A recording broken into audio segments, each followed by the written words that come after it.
नाही. सर्वात अगोदर असं आहे की महान त्यागी बाबा जुमदेवजी ना आम्ही सेवक लोक ना जुने ना नवीन किंवा अगदी आणखी खूप जुने लोक होतं बाबा कोण आहे हे ओळखलेलंच नाही. ओळखलं का? आम्ही बाबांच्या नुसतं गुणगान गातो पण बाबा कोण हे समजलंच नाहीये आम्ही. आणि समजलं नाही म्हणून या मंडळाचे 13 तुकडे 13 तुकडे का का बरं तुकडे झाले? आणि म्हणून मी यांना जेव्हा सांगितलं शिंदे भाऊंना की मला परमपूज्य परमात्मा एक सेवक मंडळ नागपूर हे जर हेडिंग असेल तरच मी कार्यक्रमाला असेल. मला आनंद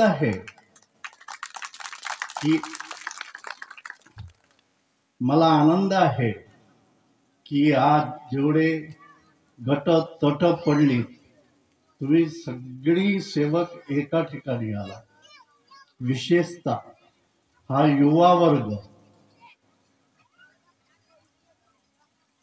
या युवा वर्गाने समजून घेतलं पाहिजे की आमचे बाबा कोण.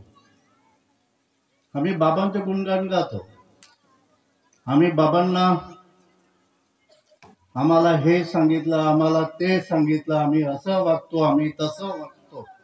अरे पण बाबा कोण आहे हे कोण सांगितलं कोणी तुम्हाला? सांगितलं असेल तर सांगा. नाही सांगितलं. बाबा गेले 13 तुकडे झाले. कशा करता?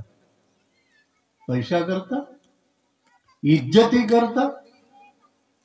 मान सन्माना करता तुम्ही बाहेर पडला? कशा करता बाहेर पडला? आणि म्हणून मी यांना सांगितलं की मंडळाचं नाव लिहिताना ना तर टिमकी लिहा ना तर वर्धमान नगर लिहा. कारण मंडळाचं कोणी स्थापन केलं हो?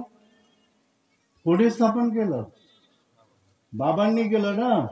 कोणासाठी केलं? सेवकांसाठी. मग बाबा गेल्यानंतर त्या मंडळाची अब्रू इज्जत कुणी राखायची? कुणी ठेवायची? आम्ही ठेवायला पाहिजे ना.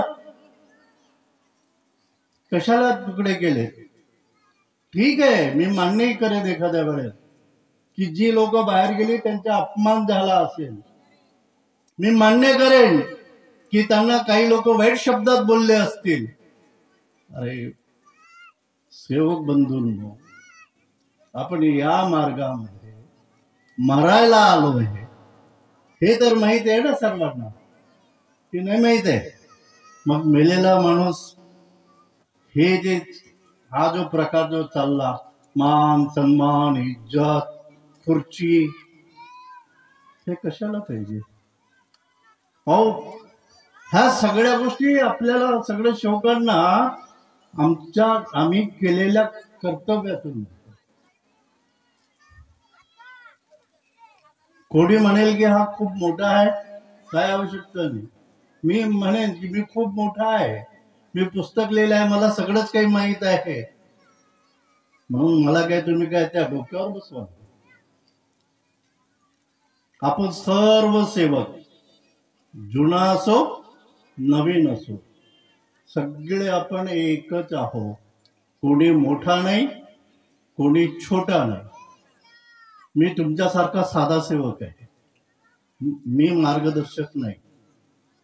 आता कोणीतरी सांगितलंय की मार्गदर्शक झाले बनवलंय. बाबाच्या काळात मार्गदर्शक होते का? काय श्रावण भाऊ होते का? नव्हतं. मग कशाला तुम्ही मार्गदर्शक पद बनवून घेतलं? काय तुम्हाला बाबांनी सेवक म्हटलं ते तुम्हाला बाबांनी छोटं मानलं? बाबांनी सांगितले की बा एक कार्य गावागावात असं कुठेतरी म्हणाला, म्हणून बा गावागावामध्ये एक कार्यकर्ता तयार करा, म्हणजे त्या लोकांना त्रास होणार नाही. त्या लोकांची परिस्थिती, त्यावेळेची गरीब कुटुंब, येण्या जाण्याचा खर्च हा सगळा काही जो बघितला, त्याच्यामुळे बाबांनी आपले कार्यकर्ते नेमले. पण बाबा गेल्यानंतर मार्गदर्शक, मी तुम्हाला स्पष्टपणे सांगतो, या मार्गाचं मार्गदर्शक फक्त एकच, आणि ते म्हणजे महान त्यागी बाबा जुमदेवजी. नाही कोणीतरी सांगा मार्गदर्शकांनी की आम्ही परमेश्वराला हे सांगितलं आणि आम्ही लोकांचे दुःख दूर केले. अरे मार्गदर्शक तुम्ही काय, बाबांनी जे सांगितलं तेच तुम्ही त्यांना सांगताय. तुम्ही परमेश्वरी कृपा प्राप्त केली, तुम्हाला जी परमेश्वरी कृपा मिळते ती बाबांच्या माध्यमातून मिळते. आज बाबा शरीराने गेले, आत्म्याने नाही गेले. त्यांच्या आत्मा तुमच्यात, आमच्यात, सर्व सेवकांमध्ये आहे. कुणाला वाटत असेल की बाबा तर गेले, मग बाबा गेले तर काय, नाही गेले विचारत होता मी, आणि म्हणून म्हणतो बाबांना कुणी ओळखलं नाही. मी सांगतो बाबा तो आत्ता ऐका. महान त्यागी बाबा जुमदेवजी परमेश्वरामध्ये विलीन झाले होते, हो की नाही? हे जर मला प्रश्नोत्तर भाषेत सांगितलं तर तुम्हाला कळेल. नाही तर मी बडबड करीन, घरी गेल्यावर रामाची सीता कुंत म्हणून बाई, असं नको व्हायला. तुम्हाला माहिती आहे की बाबांनी परमेश्वर कृपा प्राप्त केली, परमेश्वराशी एकरूप झाले. जर परमेश्वराशी ते एकरूप झाले म्हणजे ते परमेश्वर झाले की नाही झाले? जर परमेश्वर ते झाले, आता हा एक योगायोग म्हणा किंवा संयोग म्हणा किंवा आणखी काही म्हणा, बाबांच्या परिवारांनी परमेश्वराला जेव्हा प्रार्थना केली की आमचा भाऊ परमेश्वर झाला, पण त्याला तुम्ही आम्हाला पुन्हा मानव रूपात आणा. 3 महिने कार्यानंतर ते परमेश्वरात आले, परमेश्वरातून मानव रूपात आले. म्हणजे बाबा कोण? बाबा कोण? परमेश्वर रूपी मानव. आता कोणतरी सांगितलं मला की पुण्यतिथी, पुण्य माणसांची, बाबा पुण्यवान होते का? बाबा पुण्यवान होते की नाही हा नंतरचा प्रश्न आहे. बाबा परमेश्वरी मानव होते. राम कोण होता? राम कोण होता? रामाने तर कधी परमेश्वराची प्राप्ती केलेली वाचलंय का इतिहासात? वाचलंय? कृष्ण कोण होता? ते कृष्णाने परमेश्वराची कृपा प्राप्त केली हे वाचलंय? बौद्ध कोण होता? बुद्धांनी प्रेरणा दिली. गौतम बुद्ध माहित असेल तुम्हाला, सगळं त्यांना माहित असेल ते कोण होते? त्यांनी परमेश्वराची कृपा नाही प्राप्त केली. ते परमेश्वरात विलीन नाही झाले, पण परमेश्वरांचे त्यांनी वर्णन केलं, त्यांनी परमेश्वराचे गुणगान दाखवले. ते बुद्ध. आमचा येशू ख्रिस्त कोण होता? सगळ्या धर्माचं जर तुम्ही सगळं हे केलं, ज्ञान पाहिलं तर कोण? शीख समाजामध्ये बाबा गुरु नानक कोण होते? त्यांनी फक्त परमेश्वराचे गुण पाहिले. बाबांनी तर परमेश्वराचे गुण पाहिले, अनुभवले, पण परमेश्वर झाले. फरक कुठे आहे? इथे आहे. मग मला हे सांगा, जो माणूस परमेश्वरी मानव असतो, तुम्ही रामाची कधी पुण्यतिथी केली का? 1.25 लाख आहे, केली का? नाही केली का? बुद्धाची केली का? विचारा त्यांच्या धर्मात जाऊन. त्या कृष्णाची केली का? विचारा त्याच्याकडे. येशू ख्रिस्ताची केली का? विचारा जा. मग तुम्ही आमच्या बाबांची का पुण्यतिथी करता? जो माणूस परमेश्वरी मानव आहे, ज्याला आम्ही सदोदित 24 तास आमच्या हृदयात आहे, त्या बाबांना आम्ही सांगू तुम्ही गेलात म्हणून पुण्यतिथी होते. बाबांनी तुम्हाला सांगितलं, सगळ्या सेवकांना सांगितलं की तुम्ही तुमच्या आई वडिलांची पुण्यतिथी करायची नाही. सांगितलं का? सांगितलं का? नक्की सांगितलं का? कारण सगळे नवीन सेवक आहेत. या नवीन सेवकांना कोणी असं व्यवस्थित सांगितलेलं नाही आहे आणि म्हणून हे 13 तुकडे पडले. 13 तुकडे पडायचं मी सांगेन तेच कर. बाबांनी हा मार्ग अगदी स्पष्ट केलेला आहे. तुझ्या हाशी तुझा आहे तुझपाशी, तरी तू जागा भूललास, म्हटलंय ना. आणि तरी आम्ही पुण्यतिथी करतो.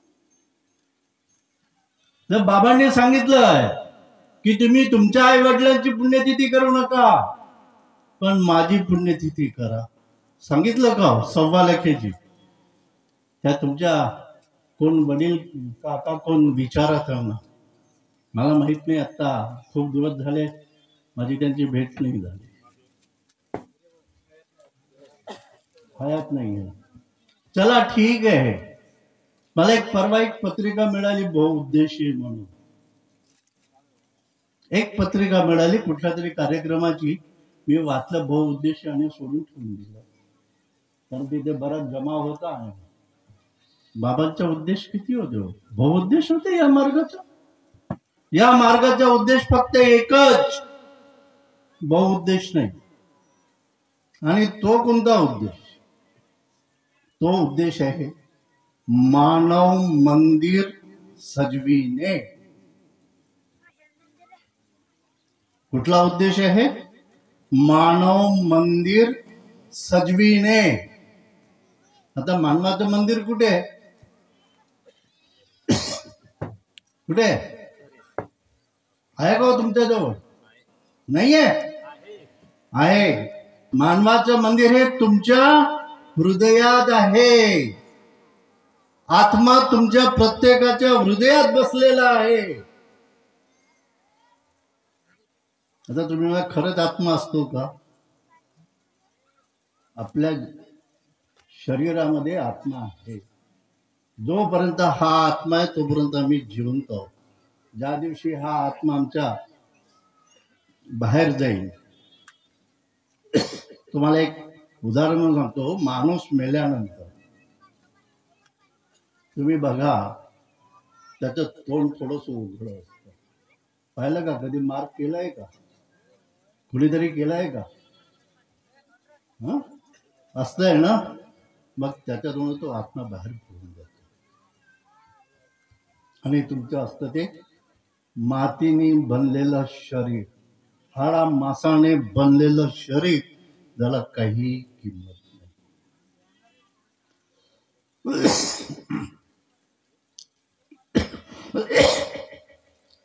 तर आता लक्षात आलं की आम्ही पुण्यतिथी का नाही करायची. हो, आलं का? मला अजूनही आठवत आहे, श्रावण भाऊ जेव्हा बाबा तुमच्याकडे येत होते, तुमच्या घरी राहत होते, जास्तीत जास्त डॉक्टर साहेबांच्या घरी राहत होते, बरोबर आहे? मी राहायचे त्यांच्या. बाबांनी तुम्हाला किती आदर दिला, किती सन्मान दिला, त्या ढबाले गुरुजींना किती सन्मान दिला, किती लोकांना माहित आहे, मला माहित आहे. मी स्वतः पाहिलेलं आहे. या भागात जेव्हा दौरा व्हायचा, ढबाले गुरुजी प्रत्येक दौऱ्यात राहायचे आणि त्या दौऱ्यामध्ये ढबाले गुरुजींना भरपूर धन द्यायचे. आणि त्यांचा एक दुसरा एक होता जो बाबांची खूप सेवा करायचा, बळीराम ठवकर. खूप सेवा करायचा,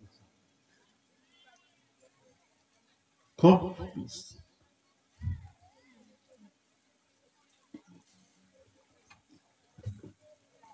का बरं तुम्ही बाबा पासून लांब गेलात? तुम्ही का बरं? तुम्हाला नाही वाटत या ढबाले गुरुजींनी, श्रावण भाऊनी बाबांचा मान केला की अपमान केला? बाबाचा आदर केला की अनादर केला? याचा विचार या जुन्या लोकांनी करायला. अरे ज्या बाबांनी आम्हाला या मार्गात आणलंय, ज्यांनी सांगितलंय की तुम्ही तुमच्या घरातले सगळे देव फेकून द्या, मी सांगतो ते ऐका आणि पूजा करा, मी तुमची खात्री घेतो की तुम्हाला तुमचे कोण देव अडवायत होते. सांगितलं का हो रावण भाऊ? मग तुम्ही का गेलात बाबा? तुम्ही माझे फार जुनेच नाही आहात. मी खूप मानत होतो तुम्हाला डॉक्टर साहेबांना. माहित नाही का असं केलं. मलाही प्रश्न पडतो, का गेला? या नवीन युवा पिढीने शिका बाबांचा इतिहास. बाबा कोण होते, बाबांची शिकवण काय, हे म्हणू नका की सगळे आम्ही एक सेवक एक आहोत. पण कुठेतरी काटावर होतो. का तुम्ही सगळे एक होत नाही? का तुम्ही या 10 लोकांना जेवढ्या हे झाले तुकडे पडले त्यांना सांगू शकत नाही? बाबा एक, शिकवण एक, बाबांचे तत्वशियम एक, जे सर्वांना सारखं मिळालेलं आहे. तुकडे कशाला पडले? अरे तुम्हाला आज खुर्ची नाही मिळाली तर उद्या मिळेल. तुम्हाला नाही मिळेल तर उद्या तुमच्या मुलांना मिळेल, परवा नातवाला मिळेल. पण या मार्गाची अशी कोणीतरी एकाने सांगून गेले की बाबा म्हणाले की या मार्गात खूप सेवक येतील आणि बोटावर मुद्दा सांग एवढेच सेवक राहतील. मग बाकीचे सेवक कुठे जातील? बाकीचे सेवक तुम्ही मार्ग सोडून जाणार आहात का? स्पष्ट शब्दात मला विचारायचे, ज्यांनी सांगितलं त्याला कोणी मार्ग सोडणार. माझी खात्री आहे तो म्हणे जाऊ द्या, माझ्या घरचा माणूस मिळाला तरी चालेल, मी नाही सोडत. मी या बाबाला. आज ही परिस्थिती 28 वर्षामध्ये किती सेवक आहे तो बाबांचे? 1 लाख 1.5 लाख परिवाराचे सगळे मिळून किती आहे? जास्तीत जास्त 1.25 लाख परिवाराचे सेवक असतील, जास्तीत जास्त माझ्या माहितीप्रमाणे. एक्झॅक्टली किती आहे ते मला नाही सांगता येणार, बस 1.25 लाख जास्तीत जास्त, खूप घेतले तरी. आणि आमचा महाराष्ट्रच घ्या, कितीतरी कोटी लोकांचा. आणि आम्ही या एवढ्याशा छोट्याशा शोकामध्ये आम्ही आपसातच भांडतो. तू तिकडे जाऊ नकोस, तू तिकडे जाऊ नकोस, तुला फोटो देत नाही, तुला अमुक देत नाही. आता फोटोवरून सांगतो, समजा तुम्हाला फोटो नाही दिली तर काय फरक पडतोय सांगा मला. आपण हवन जे करतो ते हवन त्या प्रतिमेमुळे करतो. म्हणजे तुम्हाला अजूनही माहित नाही की आम्ही हवन का करतो. फोटोची आम्हाला आवश्यकता आहे की नाहीये हे कुणी सांगितलं का? फोटो नाही तर मी हवन नाही. आम्ही जे हवन जे करतो आणि त्याच्यामध्ये जो तुपाचा दिवा असतो, त्या तुपाची दिवाला बाबांनी परमात्मा म्हटलंय. दिव्य ज्योती, तेलाचा दिवा नाही, तुपाचा दिवा. आम्ही तुपाच्या देवाची पूजा करतो. करता का हो तुम्ही? करता ना? समजा नसेल फोटो उद्या तर काय फरक पडेल? कागद आहे, कागद खराब झाला दुसरा घ्या. नवीन फोटो घ्यायची तर म्हणे 11 दिवसाचे कार्य घ्या. काय त्या फोटोला काय? उद्या फोटो खराब झाले फेकून द्याल, जाळून टाका. हा तुमची फोटो खराब झाली, तुम्ही नवीन फोटो आणले ते जुन्या फोटो काय करता? काय करता? जाळताय ना. मग जर ती जुनी फोटो जाळताय तर त्या फोटोला महत्व आहे का वर्षानुवर्ष ठेवायचं? म्हणजेच याचा अर्थ असा आहे की या मार्गात जे काही जुने सेवक म्हणा, नवीन सेवक म्हणा, जे तुमचे मार्गदर्शक म्हणा, यांनाच कुठलं संपूर्ण ज्ञान नाही आहे, असं माझं स्पष्ट मत आहे. वाईट वाटलं तर मला काही वाद नाही, कारण तुम्ही कधी समजून घ्यायचा प्रयत्न केला नाही. तुम्ही फक्त एकच केलंय की मी बाबा हनुमानजी म्हटले की परमेश्वर माझ्या समोर उभा होतो आणि मला शांती देते, एवढंच माहिती आहे. आणि आपण एवढंच गुणगान करतो. तुम्हाला तुमचे मार्गदर्शक हे सांगताय. आणि म्हणून तुम्हाला मी सांगतोय की हे जे आहे, या तुम्हा सगळ्या जे युवक आहे, युवक संघटना कुठली असो, याची असो, त्याची असो, त्याची, तुम्हाला सगळ्यांना एक व्हायचं आहे. माहिती मी असेन की नसेन, मी 78 होईल, पण मला बघायचं आहे या सगळ्या संघटना एक व्हायच्या आहे. आणि हे सगळं कर्तव्य तुम्हाला युवा लोकांना करायचं आहे. कराल का? कराल का? मला हा सांगतो मी, पुढे तेही सांगतो. तुम्ही हे नका करू चिंता, मी सगळे मार्ग सांगतो. आता म्हणाले की राजेंद्र म्हणाले की आम्ही प्रयत्न केले होते पण झाले नाही. कसे होतील? आमच्यासारखे जुने खोड बसले आहेत ना, बसलेत की नाही? मग आमच्यासारखे जे जुने खोड बसले तर ते म्हणतात ना, एक म्हण आहे, मेल्याशिवाय जित्याची खोड जाते. त्यातला हा प्रकार. तुम्ही सांगायचं तुमचे झाला आता वय, बसा तुम्ही गुपचूप. जे बाबांनी सांगितलं ते सत्य काय सांगितलं ते सांगा. आणि आम्हा सगळ्यांना एकच मंडळ हवं, ना टिमकी, ना वर्धमान नगर, ना उमरेड, ना रामटेक, ना मोहाडी. कशाला करताय तुम्ही हे सगळं? हे सगळं झालं त्याच्या पाठीमागे एकच उद्देश आहे. आणि तो उद्देश म्हणजे, समजा मी जर उद्या गेलो असो तर मला कोणीच विचारणार नाही. काय फरक पडतोय? काय फरक पडेल का? मला जर इथे बोलावलं नसतं तर काय माझ्या डोक्यावर खूप मोठा घाव आला असता, आणि बोलावलं म्हणून माझ्या डोक्यावर काय मोठा तुर्रा येणार आहे. मग कशाला तुम्ही इज्जत, मान, पान, सन्मान, खुर्ची कशाला पाहिजे? अरे तो बसला आहे, तो बसला आहे, तो सर्वांना देतो. मागा त्याला काही, मागा काही देतो. पण आम्ही नाही करत तसं. कशाला पाहिजे बहुउद्देश? एकच उद्देश, मानव मंदिर सजवणे, बाकी काही उद्देश नाही. बंद करा हे सगळं. बहुउद्देश असो, काही असो, काही असो. आणि हे जेवढे जुने आहेत माझ्यासारखे, मलाही हाकला तिथून. मी स्पष्ट शब्द तुम्हाला आवाहन करतो, विचार नाही पटले तर मलाही हाकला. सत्य असेल तर बरोबर राहा, असत्य वाटत असेल तर मलाही सांगा. आम्हाला तुमच्याशी काही घेणं देणं नाही. काय घेणं देणं नाही. कोण कोणाचे?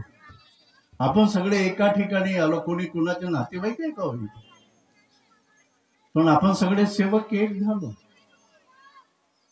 आपण सगळे सेवक आज भाऊ भाऊ जाऊ. या मार्गात आला तेव्हा आपल्याला आपल्या नातेवाईकांनी, आपल्या मित्रांनी किंवा आजूबाजूच्या लोकांनी मदत नाही केली का? हा मार्ग लोक जेव्हा 84 युनिट फिरून येतोय ना, दर दर फटकून येतो ना, तेव्हा त्याला कळतंय की मी या वेळेस हे दुःखी होतं, मला कोणी साथ दिली नाही ना, नातेवाईकांनी दिली ना. त्यावेळेस डोळ्यातून पाणी निघत होतं. विचारा या आजीबाई निघत होतं का? आजीबाई निघत होतं ना. मग पण आज त्यांच्या डोळ्यातून जे अश्रू निघतात ते आनंद असतो. पण त्यावेळेस जे पाणी निघत होतं ते दुःखात होतं ना मावशी. मग हा मार्ग तुम्हाला वाटतो तेवढा सोपा नाहीये. तुम्हाला फरक सांगतो, हा मार्ग फार कठीण आहे. तुम्ही जसे कर्म कराल तसा तुम्हाला योग मिळेल, चांगला वाईट. जेवढे चांगले जास्त कर्म कराल तेवढा चांगला मिळेल. एकाने सांगितले की मुक्तीचा मार्ग, खरंच मुक्तीचा मार्ग. कोणतरी म्हणाले आम्ही मुक्ती मागितली आणि त्या बायला मुक्ती मिळाली. सत्य आहे, मागा मुक्ती, मुक्ती मिळते. उदाहरण आहे, सांगितलं तर खूप वेळ लागेल.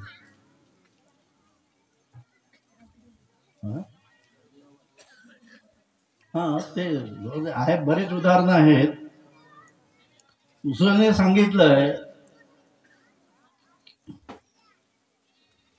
या मार्गामध्ये बाबांचे फक्त 2च ठिकाण महत्वाचे, बाकी कुठलंही ठिकाण महत्वाचं नाही, अजिबात महत्वाचं नाही. वर्धमान नगर म्हणा किंवा तुमच्या मौद्याचा आश्रम म्हणा किंवा तुमच्या रामटेकचे हे म्हणा, आणखी काय, हा मंडळाचं काय,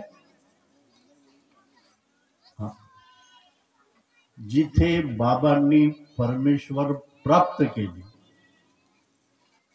ते बाबांचं निवासस्थान, जिथे प्राप्ती केली तिथे जण प्रत्येक जण जाऊन या, बघा तुम्हाला काय प्रचिती मिळते. आणि दुसरं भंडारमोरी, जिथे बाबांना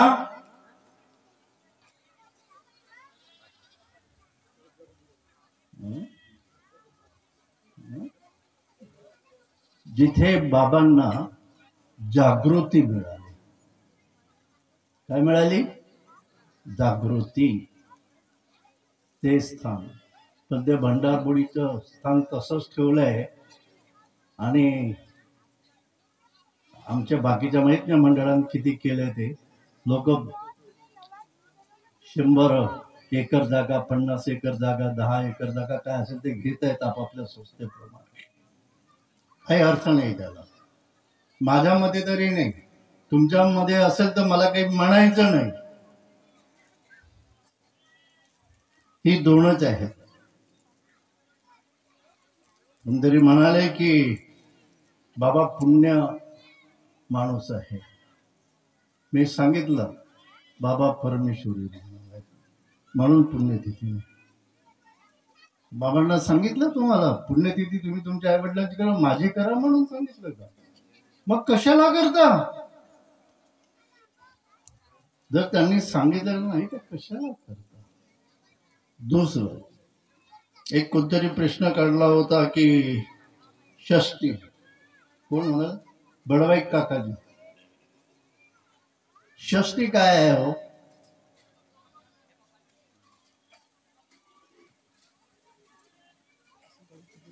षष्टी ही फक्त एका शब्दात सांगतो, कारण वेळ फक्त 2च मिनिटं उरली आहे. नाही, षष्टी ही श्रावण वद्य षष्टी. षष्टीचं नाव काय? श्रावण महिना. आम्ही हिंदू लोक, आमची हिंदू संस्कृती, आम्ही हिंदू पंचांग मानतो, म्हणून षष्टी ही श्रावण वद्य षष्टी ही. मग तुम्हाला सांगतात ना ते कुठल्या याच्यापासून? राखीपासून.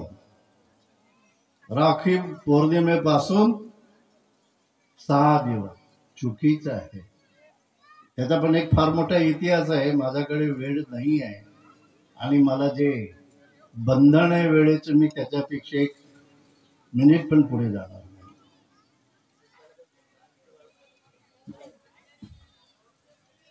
तर मग ही षष्टी श्रावण पौर्णिमेपासून, म्हणजे राखीच्या दिवसापासून, 5व्या दिवशी येऊ, 6व्या दिवशी येऊ किंवा 7व्या दिवशी येऊ, त्या दिवशी सर्वांनी षष्टीचं हवन करायचं. आणि म्हणून सगळ्यात शेवटी मी एवढंच सांगून जातो. कोणतरी म्हणाले की बाबा संत आहेत, अमुक आहे. बाबा संत नाही, बाबा हे परमेश्वराचे सेवक आहे आणि आम्ही बाबांचे सेवक आहोत. आणि म्हणून शेवटी जाता जाता एवढंच सांगतो, ना संत, ना साधू, ना महंत, महान त्यागी बाबा जुमदेवजी आहेत, अनंत भगवंत. आपल्या सर्वांना माझा नमस्कार.